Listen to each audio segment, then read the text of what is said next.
This is the best moments of the BBQ Central Show in 10 minutes or less. Ever wish you could re-listen to your favorite interview or segment? Do you enjoy hearing older shows for the first time in years? Then the best moments of the BBQ Central Show in 10 minutes or less is just what you need. Thanks for listening and enjoy the show. Hello, everyone. Welcome to episode 79 of the best moments of the BBQ Central Show in 10 minutes or less. Today's show comes from June 25th, 2013. First segment today, Derek Riches. Derek Riches is in catching up with Greg on lighter fluid. If you don't know Derek Riches, you need to. I learned more from that guy probably than anyone on the planet. Second segment today, something totally different. I do not know if you recall a few weeks ago, one of these best moments shows was Teddy Reeder talking a little Paula Deen. Well, Greg, in fantastic BBQ Central Show fashion, took this whole thing a step further. He has on in the second segment Dr. Akil Houston, the Assistant Professor of Cultural and Media Studies in the Department of African American Studies at Ohio University. Dr. Houston and Greg sit down and talk about the N-word. Let's get right to it. Here is Greg and Derek Riches from June 2013. To close out the segment, Derek, you just posted an article this morning, kind of, I don't want to say defending lighter fluid to a certain degree, but, you know, you kind of brought us full genesis of when there was this big, staunch, let's get everybody away from it, and these are bad, and they're transferring taste and ickiness to your food while it's cooking to, you know, that just seemed to kind of fail, pretty much, as, you know, what the article was saying. For as big of a push as we were trying to get people away, it really didn't fluctuate too much, did it? Yeah, that was kind of what was surprising when I started really looking into this was, you know, I have always said, look, you know, get an electric starter, use a chimney, do something like this. Don't use lighter fluid. Yeah. Don't use lighter fluid. And that, you know, other than Myron Mixon, I really am actually perplexed to think of someone out there who says it's okay to use lighter fluid. Everyone says no. You know, and that's it. You know, even that, I've been to events that have been sponsored by Kingsford, and they use charcoal chimneys to light their charcoal. Right. But they're the largest seller of lighter fluid. So, you know, the EPA, all of the different environmental groups, you know, the American Cancer Research Institute, all the health groups, they've all said, don't use lighter fluid. And what we find out is that more than 50% of Americans are still using it, and nearly 20% are using self-lighting charcoal. I don't know if you have access to it or if it's readily available, but is there any type of a focus group saying, hey, 50% of people, after we've told you all this stuff and you're still using it, is it just because inherently we are in our routines and this is what we grew up with and this is what my dad did, so this is how I'm going to use it? Is it lazy American inconvenience? How do you make heads or tails of that? You know, I've actually been working on this project for about 4 weeks now, and I went out and tried to find people that, you know, I just kind of casually know who buy lighter fluid, who use lighter fluid, and they have no idea. They really, you know, they don't buy barbecue cookbooks, they don't watch programs, they don't look at stuff on the internet. They're completely insulated from, you know, our community, which has talked this out for years and years and years, and they've just never heard the argument. And, you know, I don't know, you know, how much more can you do? How much more can you get out there and say, hey, you know, let's kind of change the way we're doing things? It just doesn't seem to be working. Yeah, I didn't know if it was one of those things where, look, people know that smoking is bad for you. And, look, I mean, definitely not the same thing. I mean, you're addicted to nicotine, blah, blah, blah. But people know that it's bad for you, but people will start smoking every day of the week and twice on Sunday, and it leads to a terrible habit. People will use lighter fluid, even though there's all these reports out there saying that it's possibly bad for you, and they'll continue to use it anyway. Now, at the end of the article, you did make some good points about, well, if you're going to use it, there's better alternatives that we could possibly be putting into production to at least make it a little bit safer. Yeah, and that's, look, if we can't convince people to give up on this, there actually are products on the market which are biofuel-based lighter fluids. And, you know, I picked up several of them. The basic recipe is plant-based oil with alcohol. There's one product that's actually made from biodiesel, which means it's made from waste oils from the restaurant industry. Some of it's made from kind of waste oils in the production of other oils, but they're all natural. They burn much cleaner, and you can't smell them. That's kind of what I thought was interesting. I've actually been out there lighting my charcoal with lighter fluid, which just seemed really strange to me to be doing. But it's effective, it's convenient, it's quick. I cannot smell it. More importantly, my wife can't smell it. And I can't taste anything. One of them, I think I could slightly smell from the actual lighter fluid itself, smelling the bottle, a slight hint of peanuts, but it was made with peanut oil and butanol, or a natural grain-based alcohol, and that's all that was in it. These things, you could drink them. It wouldn't be good, but it won't kill you. If you look at the warnings on petroleum-based lighter fluids, they're horrifying. Lay on your left side, do not induce vomiting, rush to emergency room. These are chemical solvents used by the industry to clean machinery, and we're using them as lighter fluid. You've covered the industry for so long now. Do you think that these safer lighter fluid possibilities are something that would take hold, or is this one of those things where you say, hey, why are you using Kingsford when you have all these better other options out there? Is this another thing where Clorox has control of lighter fluid, just like they have control of the charcoal, and the masses just don't know any better, and it might not take hold? I think it's going to have to, there's going to have to be some changes to get this to work, but, and I'm not really sure how the best way to go about it. What we know is that self-lighting charcoal and lighter fluids create a lot of pollution. So, before barbecue gets attacked again by regulators, I think it's a good idea to at least have the discussion of saying, hey, we could switch to something a lot cleaner.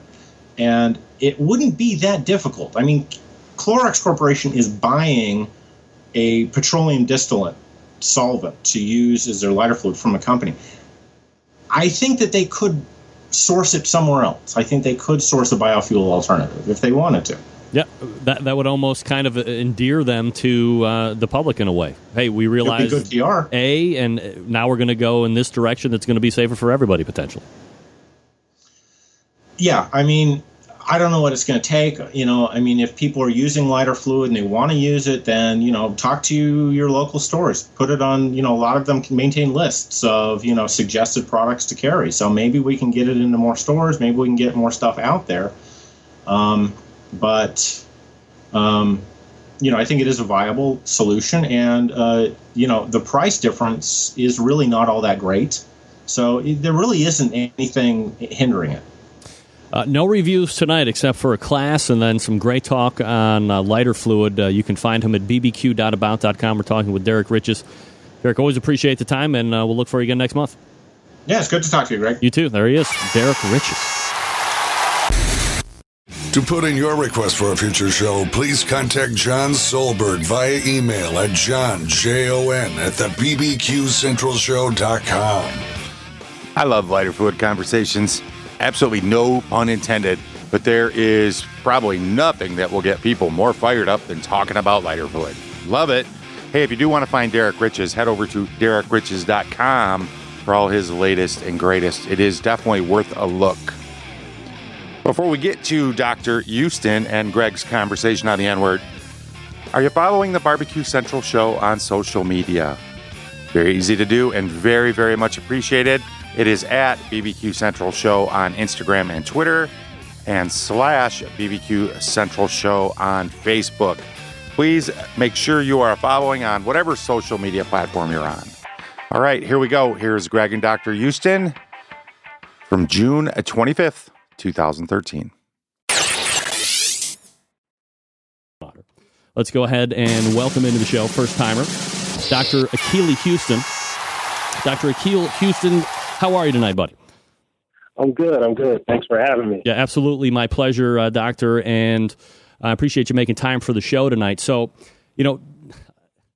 probably not as much time as I would love to get into this super deep, but let's see what we can accomplish here in the next few minutes. And I'm going to have you maybe give me your thoughts on a bunch of different items that came up on a Facebook conversation that I was having with people.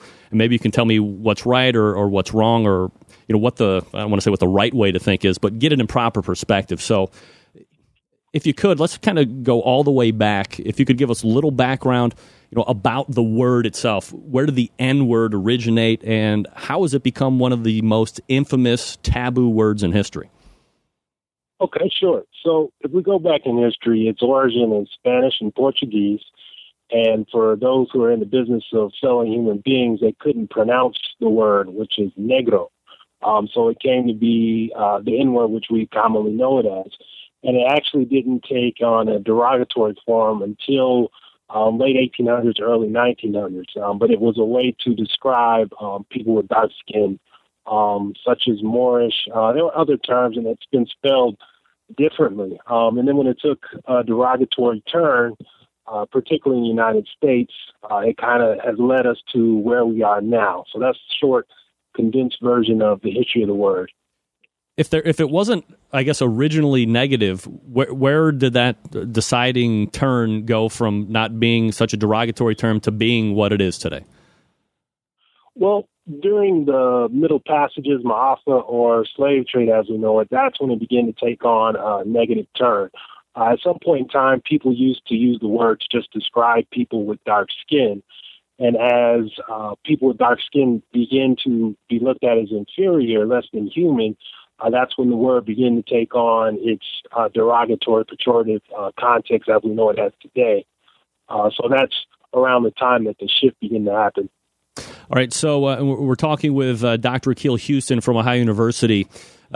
There's this notion, and these are things coming off my Facebook now, so let's kind of address these one by one. There seems to be a notion that so much time has passed since slavery, civil rights. Today's citizens has, never owned any slaves, or for the most part, not known anyone who really has.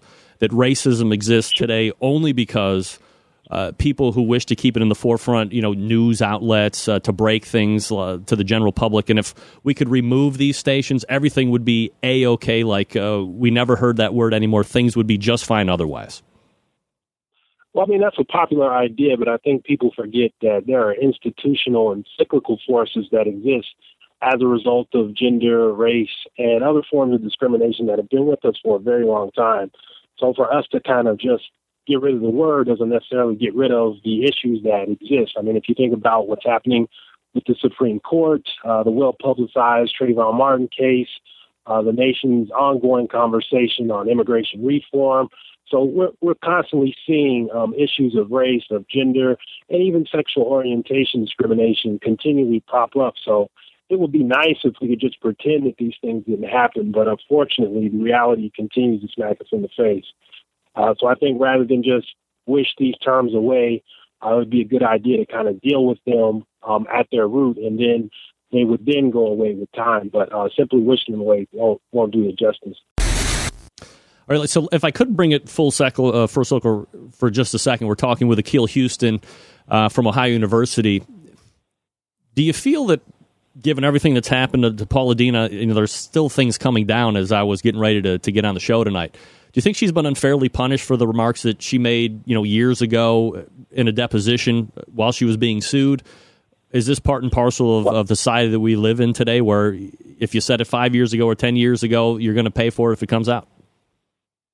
It's interesting because as I read the documents, it seemed that it was her brother who was largely at fault. And her crime, more contemporary, is that she didn't do enough to sort of reprimand him. So, I mean, the court of public opinion is often reactionary. And so I don't know that demonizing Paula Deen is going to change the way a lot of people think and feel as it relates to the use of the word. I think what Food Network and others who have gotten rid of her probably could have done is kept her on and sort of used her as a way to sort of bridge the divide. But getting rid of her is probably the easiest, most convenient way, because then she can become the scapegoat, and then we'll move on until the next person crops up and then repeat the process. So I think it's really about getting at the root of the issue, not necessarily just pinpointing one or two people who may be the it moment sort of focus. Is it? I always hate to be the guy with the devil's side here, but if you keep Paula Deen and you're trying to use her as an advocate, as you say, doesn't it almost come across as a tad wishy-washy or? I don't. Well, I mean, almost it seems ingenuous to every couple seconds point the finger at the bad guy. I mean, a few years back it was I think it was Michael Ray Richardson, then it was Don Imus, and so now it's Paula Deen. But the thing that I always think about is it's a culture that breeds this. So it's like, if you're weeding your garden, you're not going to just go grab one weed up. You're going to do something to get at the root and deal with all the weeds. That way they don't keep coming back.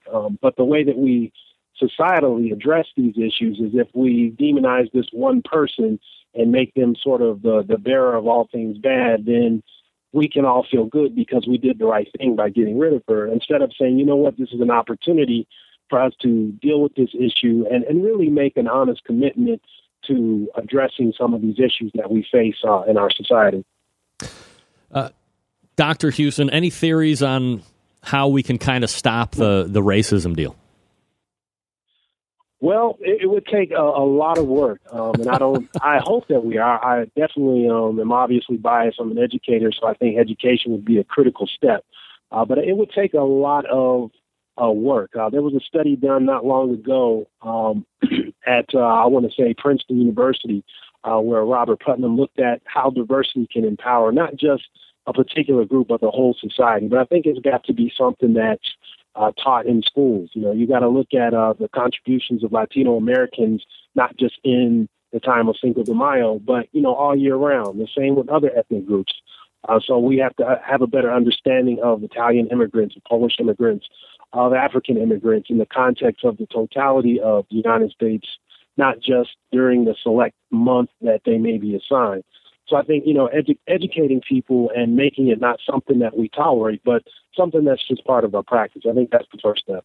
All right, here's my thought on how we get rid of it. And a lot of people will hate it because a lot of people are going to die in the process. But I figured we got to take everybody from, the very old until about 5, 4 years old. And we got to get rid of them. And we got to start anew because I just don't think it's ever going to go away. It's. I know it's a little harsh. It sounds pessimistic, but there's a lot of people who feel that way. That it's just impossible. The way that we see the world, and the way that we look at diversity as a bad thing. It may be drastic as that, but I remain cautiously optimistic that not just education and talking about it, but living our sort of politics. And because you're a bobcat, damn it. We know what that's all about. Dr. Akil Houston is the assistant professor of cultural and media studies in the Department of African American Studies at Ohio University. Doc, thanks so much for coming on tonight. I really appreciate it. Thanks for having me. Enjoy the show. You got it. Thanks so much, Dr. Akil Houston. And there are a few of the best moments from June 25th, 2013. There is a lot more best moments in the June 25th show. Head on over to the BBQCentralShow.com, hit the Best Moments archive page, go to the show notes. If you'd like to hear this complete episode, there will be a link right there for you. While you're over at the BBQCentralShow.com, keep in mind there's a great search feature, and obviously based on this, I type something in there. I challenge you, type something in there and see what returns. Kind of like playing with your Siri when you first get it. Anyway, hey, thank you so much for listening. Until next time on the Best Moments of the BBQ Central Show in 10 minutes or less, I am your host, John Solberg, and I look forward to talking to you again soon.